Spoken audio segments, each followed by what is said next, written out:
भले ही आज अमावस्या हो, परंतु इतने दीप जलने चाहिए कैलाश पर कि समय और काल की सबसे दीप्तिमान रात्रि बन जाए आज।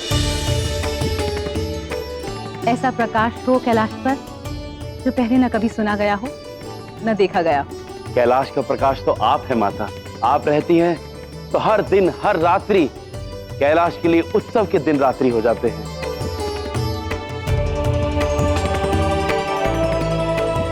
सौभाग्यशाली हैं हम पिताश्री कि देवी कामाख्या के रूप के दर्शन किए हम सब।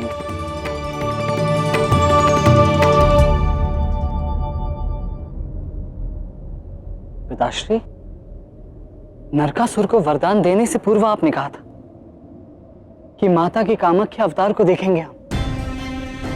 तो क्या प्रारंभ से आप जानते थे कि ऐसा होने वाला है? मैं काल का ज्ञाता हूं कार्तिकेय। तो तुम्हारी माता महाकाली।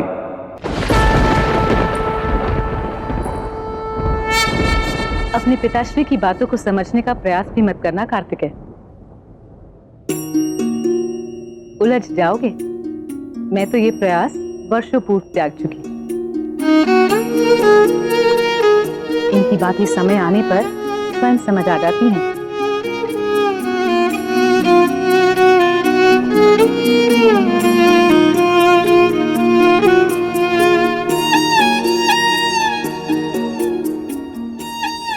ऐसे मत देखिए महादेव।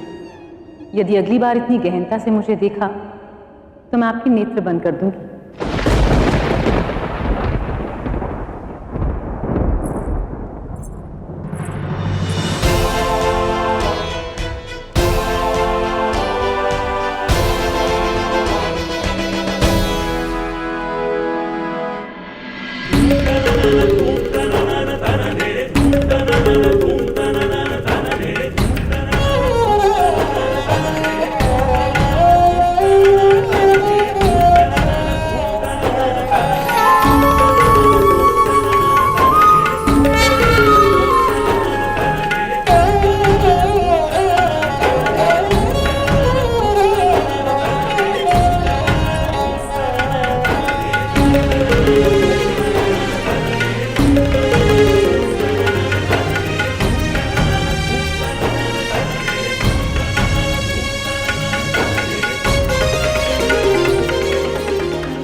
कैलाश पर आपका स्वागत है देवी लक्ष्मी।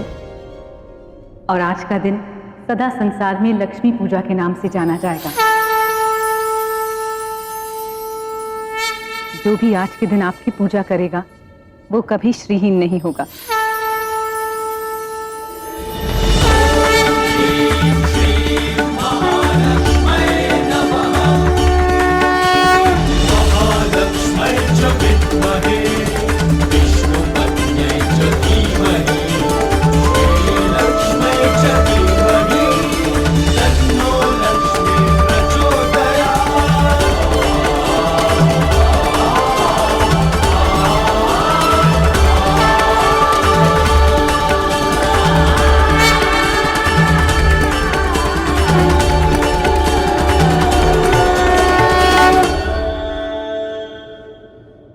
इस अंधकारमय रात्रि में दीपक जलाकर आप सबने मेरा मान बढ़ाया।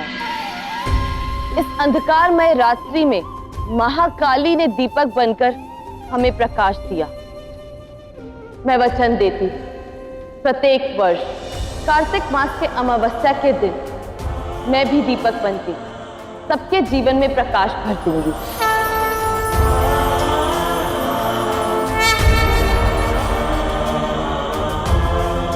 दीपों की ये मालिका है, इसीलिए आज से ये उत्सव दीप मालिका या दीपावली के नाम से जाना जाएगा। आज के दिन जो भी दीप जलाकर सच्चे मन से देवी लक्ष्मी का आवाहन करेगा वो स्वयं उसके घर अवश्य जाएंगे।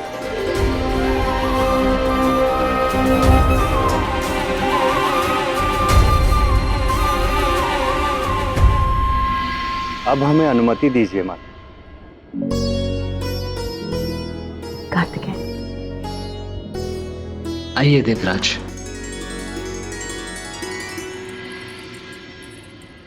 माता, माता बड़े जोर की भूख लगी है। भूख लगी है? सुनो,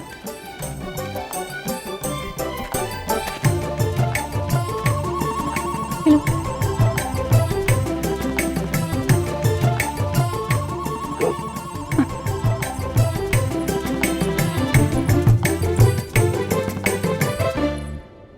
महादेव! कहाँ है महादेव? दर्शन दे महादेव, दर्शन दे।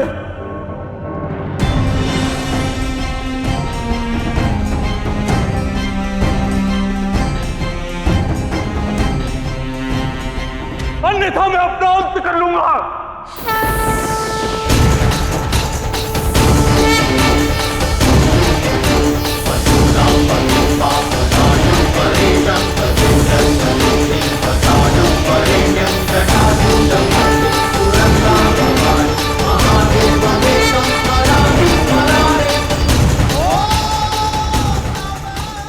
व्यथित मत हो हिरण्याक्ष।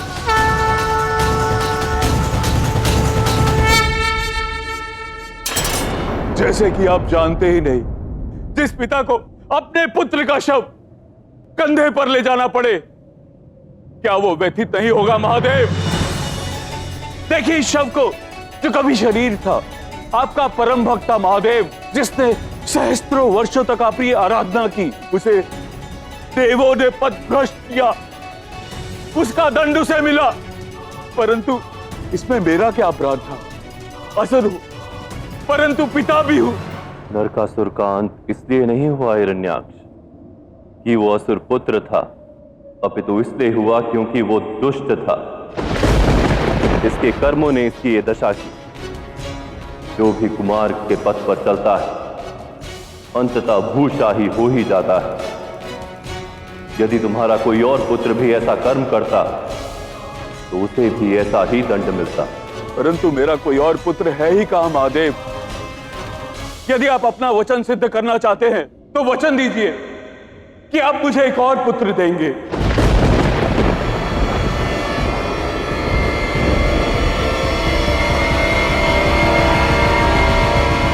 माता, आपने अपनी निष्ठा से अमावस्या की इस रात्रि को पूर्णिमा से भी अधिक प्रकाशवान बना दिया। मामी श्री कितना प्रसन्न है। तुम प्रसन्न हो, मैं प्रसन्न हूं। परंतु महादेव कहाँ हैं? मैंने देखा नहीं उन्हें। मुझे भी ज्ञात नहीं माता। नंदी, जी माता। तुमने महादेव को देखा? हाँ, महादेव कहाँ है ये तो मुझे भी ज्ञात नहीं।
मैंने कहा था ना, यदि आप मुझे इतने प्रेम से देखेंगे तो मैं आपके नेत्र बंद कर दूंगी।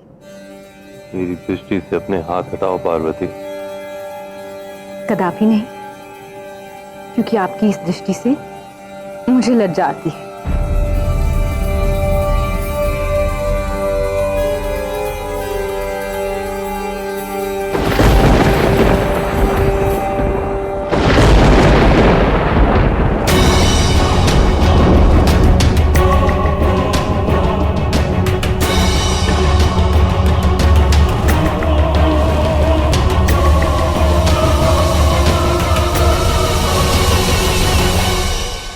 अमावस्या की तिथि तो बीत चुकी है, अचानक दिन में यह घना अंधकार कैसा?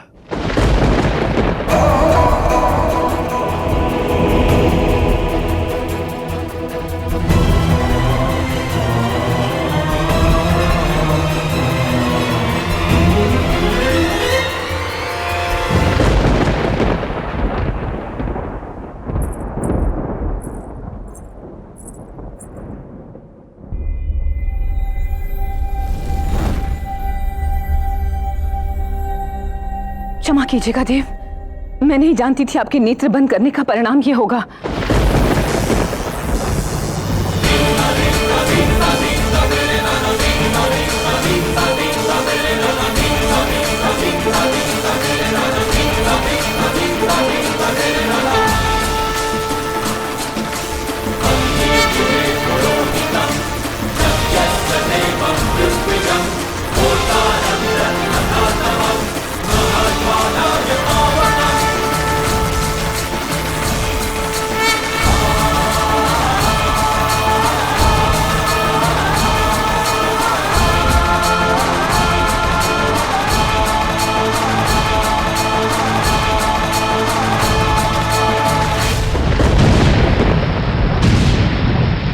संसार भर में भिन्न भिन्न प्रकार के अपशगुन हो रहे हैं।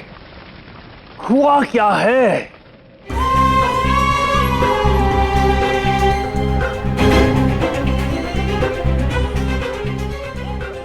आप जो करते हैं महादेव, उसमें सदा मेरा हित ही सम्मिलित होता है। कार्तिकेय का बालपन तो नहीं देख पाई, परंतु इस बालक का अवश्य देखूंगी। मेरी ममता को एक और अवसर देने के लिए धन्यवाद, धन्यवाद देव।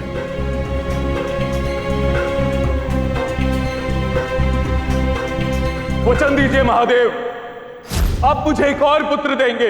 मैं वचन देता हूं हिरण्याक्ष, मैं स्वयं अपने अंश से जन्मा पुत्र तुम्हें दूंगा, और यदि वो भी नरकासुर की भांति कुमार्ग पर चलेगा तो वो भी अपना अंत अवश्य पाएगा, अवश्य पाएगा, अवश्य पाएगा, अवश्य पाएगा।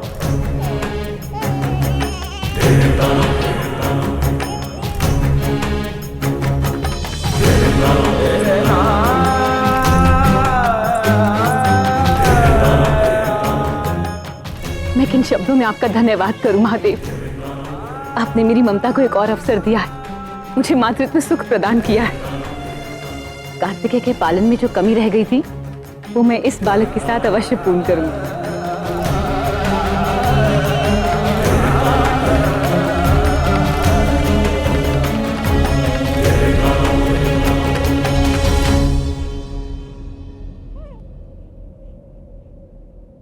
महादेव, ये बालक इसको दिखाई नहीं देता।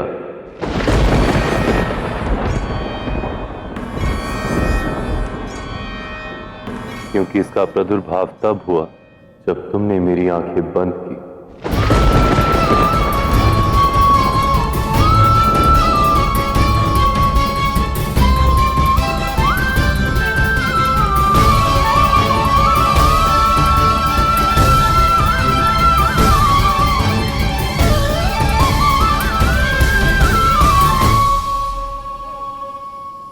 इस बालक को देखने के लिए नेत्रों की आवश्यकता नहीं होगी देव। मैं अपनी ममता से इसे सारा संसार दिखाऊंगी। तुम्हें देखने के लिए नेत्रों की आवश्यकता नहीं होगी। जिस पर माता का आशीर्वाद होता है उसके लिए अंधकार भी प्रकाश बन जाता है। मैं तुम्हें ऋतांबरा प्रज्ञ का वर देती हूं। तुम सुनकर वो जान पाओगे जो व्यक्ति देखकर जान पाता है। तुम्हारे नेत्र भले ही ना देख पाएं, परंतु तुम कानों से देख सकोगे।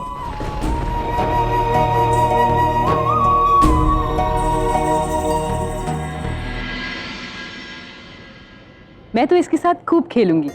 मैं इसके लिए खाना पकाऊंगी, वस्त्र बनाऊंगी, और यदि ये बालक उद्दंडता करेगा तो इसे डांटूंगी भी मैं ही।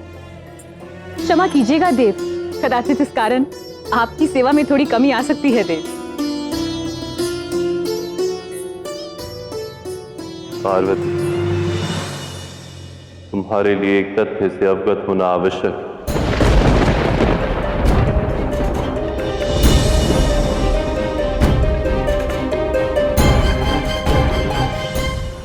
महादेव, कहां रह गए महादेव? प्रकट हो महादेव, अपना वचन पूर्ण करें महादेव। महादेव, महादेव, कहां रह गए महादेव? रह गए महादेव, प्रकट हो, प्रकट हो, अपना वचन पूर्ण करें महादेव, करें महादेव।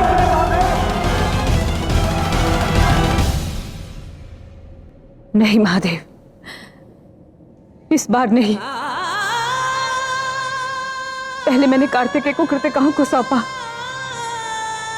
इस बार मैं आपको मेरी संतान ले जाने नहीं दूंगी देव।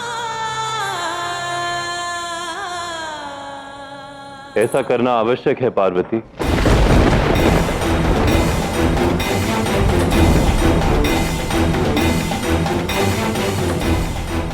हिरण्याक्ष को ये सीख देने के लिए कि व्यक्ति के कर्म उसका अंत निश्चित करते हैं, और साथ ही संसार को भी ये भान हो सके कि भक्ति से पाया वर यदि बुरी मंशा के लिए प्रयोग किया जाए तो वो अभिशाप बन सकता है। ये केवल आपका पुत्र नहीं है देव, ये मेरा भी पुत्र है, और किसी असुर को इसे दे देने से पहले क्या आपने मेरी सहमति ली थी?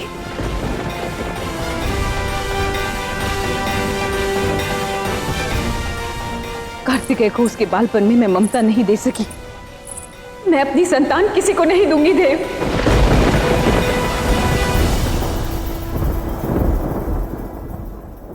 जब भी कोई असुर महादेव को पुकारते हुए कैलाश पर आता है, कुछ ना कुछ अशुभ साथ में लाता है। यदि हिरण्याक्ष यहाँ पर पहुंचा है तो शुभ नहीं होगा। कदाचित वो नरकासुर के वध के प्रतिकार के लिए आया है यहाँ। परंतु जब तक सत्य का ज्ञान ना हो जाए, अनुमान लगाना शुभ नहीं है देवराज।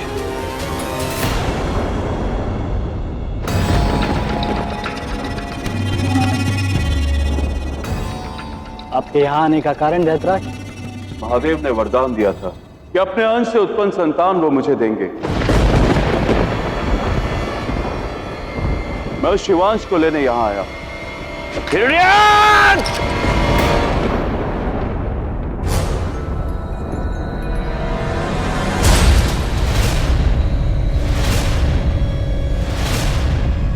प्रहार करने से पूर्व सोच लो नंदी, कहीं ऐसा ना हो कि महादेव का वचन भंग करने का आरोप आपके सर आए। रुकिए देवराज।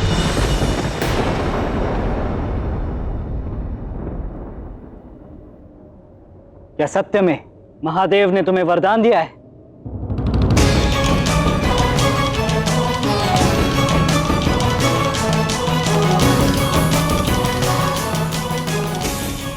इसकी आज्ञा सत्य नहीं कह रही। जब तक ये क्या न रहा है, क्या फिर से पार्वती की गोद सूनी रह जाएगी? महादेव ऐसा अनुचित वरदान क्यों दिया? महादेव कुछ भी अनुचित नहीं करते थे। एक विशेष कारण है कि महादेव अपनी ही संतान को कैलाश से दूर करना चाहते हैं, क्योंकि इस बालक के प्रारब्ध से बहुत कुछ जुड़ा है। परंतु पार्वती स्तब्ध रह जाएगी, उनकी दशा का क्या न रहा है? पार्वती की मनोदशा को लेकर चिंतित तो मैं भी हूं, परंतु इससे भी बड़ी एक और चिंता है। इस घटना से एक भयंकर घटनाक्रम प्रारंभ होने वाला, और उसका सामना स्वयं पार्वती को ही करना होगा।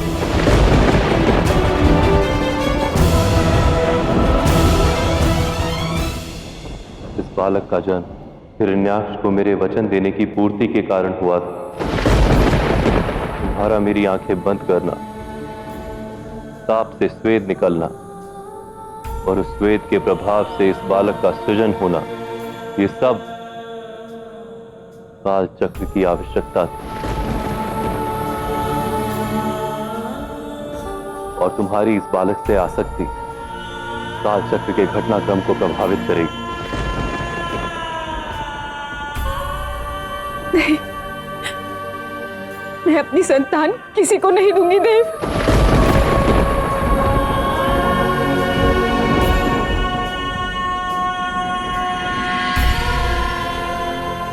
मैं तुम्हारी व्यथा समझता हूं गौरी, किंतु क्या तुम चाहोगी कि मेरा वचन भंग हो? और क्या आप चाहते हैं कि एक माता फिर से अपनी संतान से विलग हो जाए?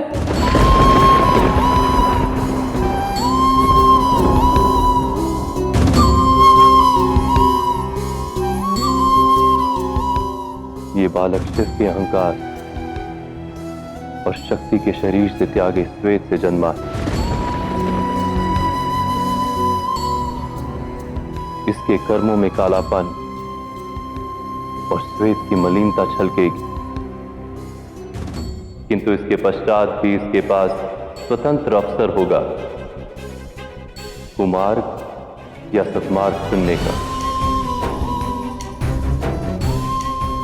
यदि इसने कुमार्ग चुना तो वो पूरे विश्व में अंधकार फैलाने के लिए सक्षम होगा।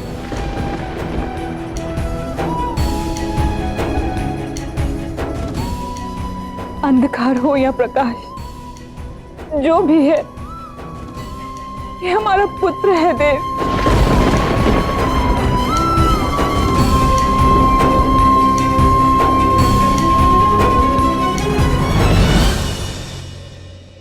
तुम्हारा जो भी निर्णय होगा पार्वती, मैं उसका समर्थन करूंगा।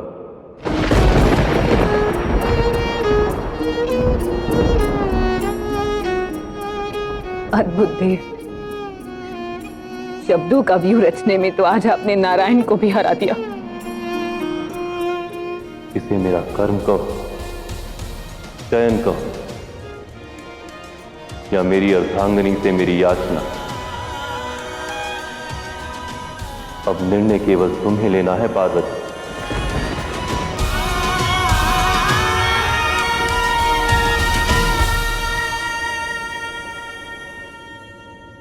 मेरी एक शर्त है।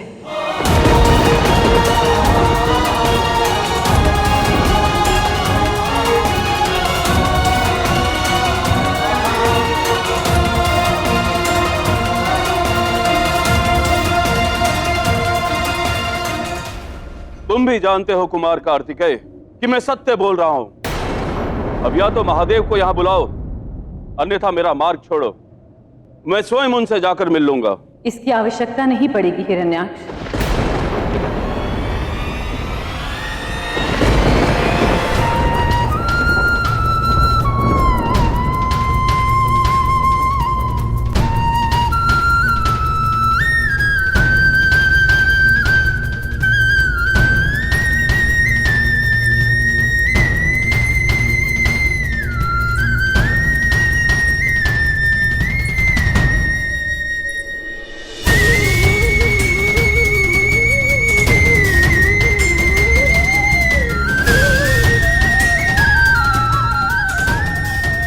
शिव और शक्ति का अंश है ये।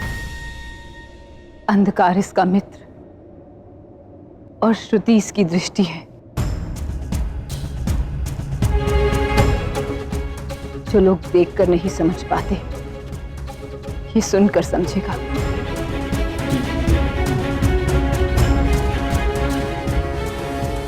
माता हूं इसकी, नाम रखना चाहती हूं इसका। इतना अधिकार तो है ना।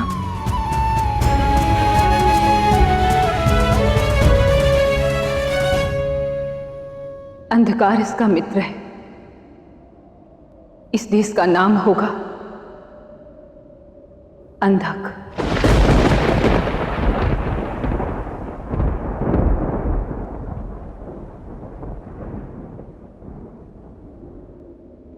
असत्य बोलना कभी सीखा नहीं, इसलिए आज भी झूठ नहीं कहूंगी।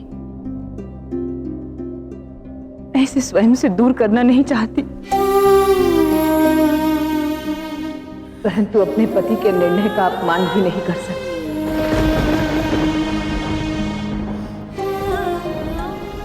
एक बार कृतिकाओं को कार्तिकेय सौंपा था मैंने।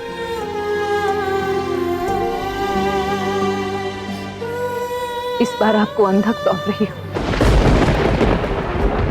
कहते हैं कोई पीड़ा बार बार अनुभव की जाए तो उसका भान कम हो जाता है, परंतु एक मां के लिए अपनी संतान से विलग होने की पीड़ा कभी कम नहीं हो सकती।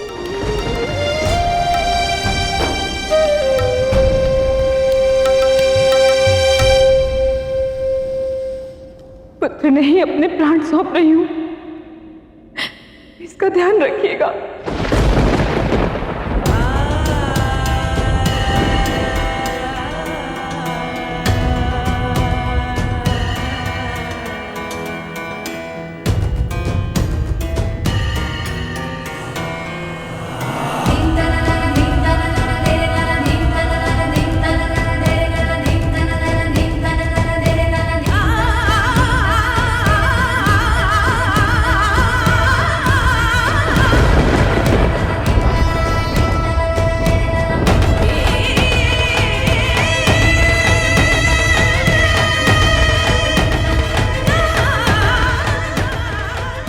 धन्य है मां पार्वती, आप धन्य हैं।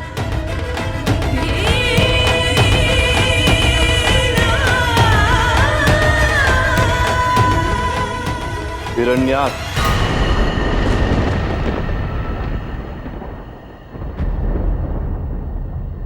इससे पूर्व तुम यहां से प्रस्थान करो। ये जान लो, ये बालक विशेष अवश्य है, किंतु इसका अपना कर्म पथ होगा, और यदि कर्म पथ अशुभ हुआ तो उसका परिणाम शुभ नहीं होगा। जो व्यक्ति अपने बीते कल से नहीं सीखता, उसे आने वाला कल पुनः सिखाता है।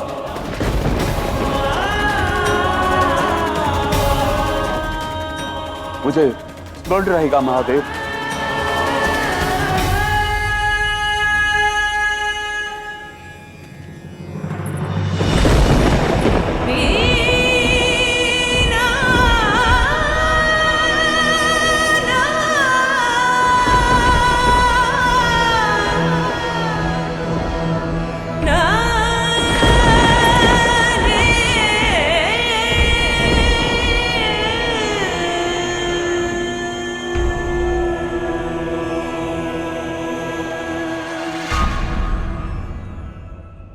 आपसे ही सीखा है देव, हर कर्म का फल होता है। हम जो चयन करते हैं वही हमारा परिणाम बनता है। आपने 2 बार एक मां को उसकी ममता से वंचित रखा है। इस कर्म फल से तो आप भी नहीं बच पाएंगे।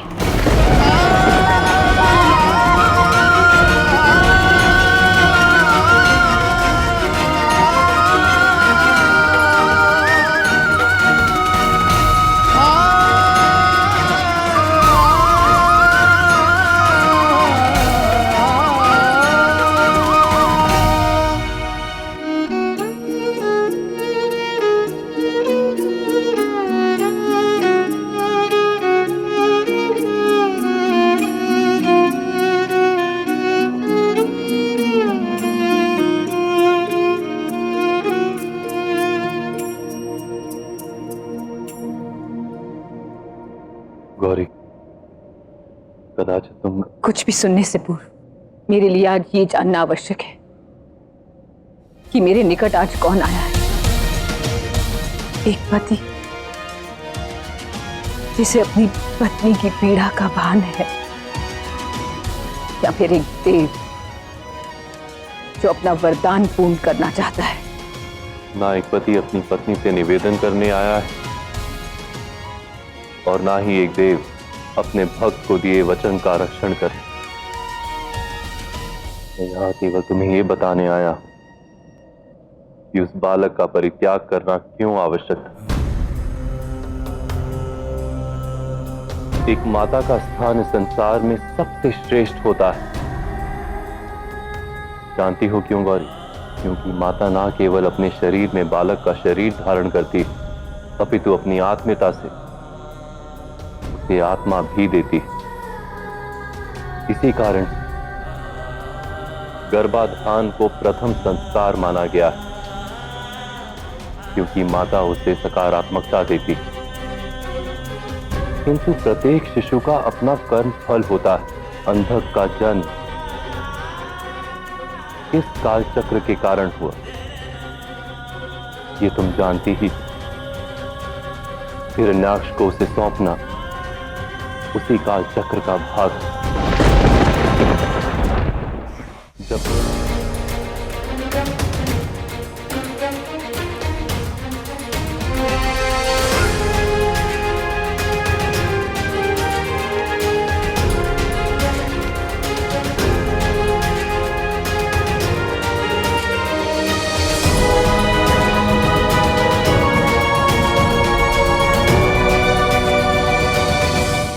आज प्रज्योतिष को नया युवराज मिला है। स्वयं महादेव का अंश प्रज्योतिष का नया उत्तराधिकारी अंधकासुर का स्वागत है।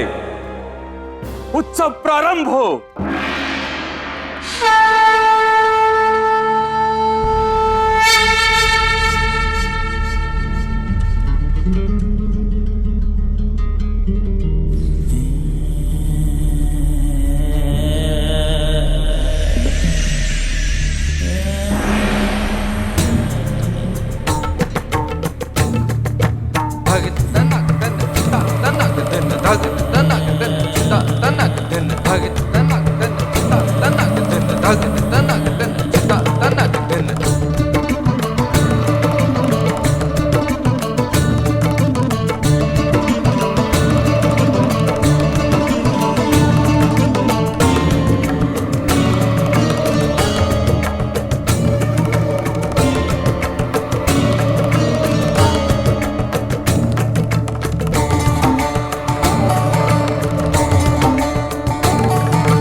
शगुन आग आग लगी भागो शगुन भागो भागो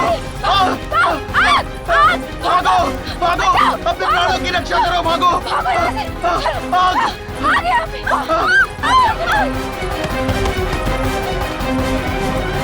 आज तक ऐसा अपशकुन इस साम्राज्य में कभी नहीं हुआ। ये केवल संयोग है, मेरी संतान का अपशकुन नहीं।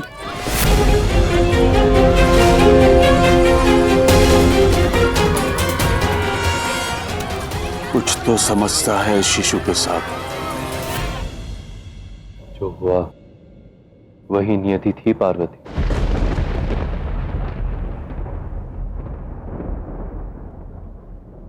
धन्यवाद देव, मुझे नियति का पाठ पढ़ाने के लिए। धन्यवाद एक माता को अपनी संतान को त्यागने की शिक्षा देने के लिए। धन्यवाद मुझे ये समझाने का प्रयास करने के लिए कि मेरी संतान का सृजन नकारात्मक ऊर्जा से हुआ है। और धन्यवाद आपके उस कर्म के लिए जिसका फल मैं प्रतिदिन भुगत रही हूं। धन्यवाद कामदेव को जलाकर भस्म करने के लिए। तुम भूल गए कामदेव, मैं इंद्रियेश्वर हूं। मेरी इच्छा के विरुद्ध कोई कामना मुझे चिता नहीं सकती। तुमने मेरी साधना भंग करने का दुस्साहस किया।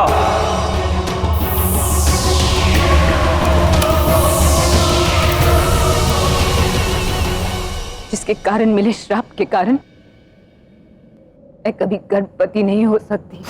तुम्हारे कारण मैंने अपने पति को खो दिया। मेरी कोख सदा के लिए सुनी होगी। मैं तुम्हें श्राप देती हूँ, महादेव को अपने पति के रूप में पाकर भी तुम बांझ बनी रहोगी, बांझ बनी रहोगी, बांझ बनी रहोगी। पार्वती, क्षमा कीजिए देव, मैं आपको ग्लानि के सागर में नहीं डालना चाहती, परंतु यदि मैं आपके स्थान पर होती तो मैं आपको अवश्य बताती जो आपने मुझे नहीं बताया। मैं आपसे चर्चा किए बिना इतना बड़ा निर्णय कदापि नहीं लेती, तो आपने ले लिया। आज आपने केवल एक माता नहीं, एक पत्नी को भी पीड़ा पहुंचाई है। स्वीकारती हूं मैंने नरकासुर का वध किया और मुझे उसका कर्म फल मिलना चाहिए, परंतु सदा कर्म भी मैं, मोक्ष भी मैं का नाद भरने वाले महादेव आज यही क्यों नहीं कह देते कि मां भी मैं और निसंतान भी मैं। पार्वती,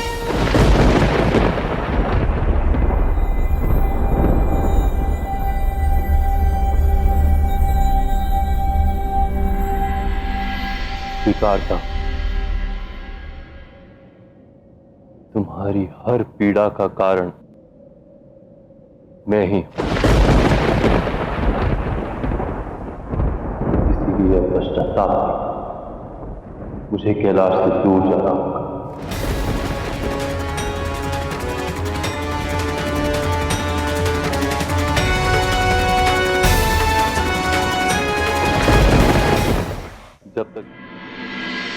मेरे शब्दों का भिन्न अर्थ निकाल रहे हैं देव।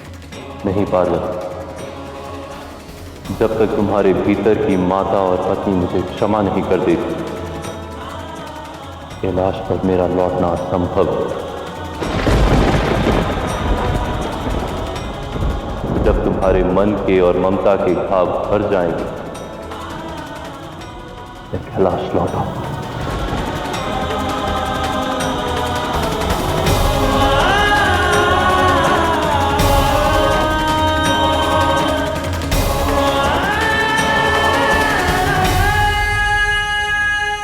रुकिए देव।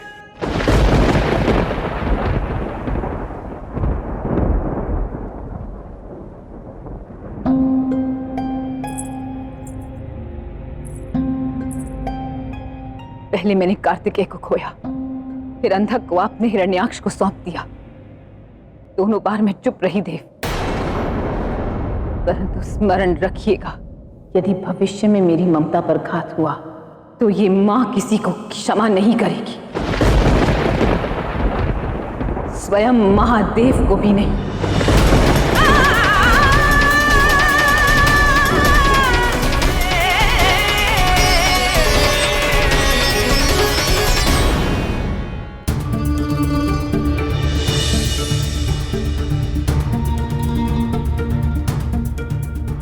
नारायण, महादेव को रोकिए। महादेव के निर्णय को रोक पाना मेरे वश में कहाँ है देवी? नियति का कैसा ये काल है,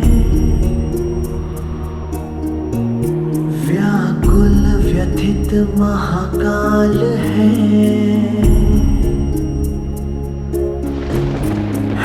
ग्लानि से ईश्वर भरे।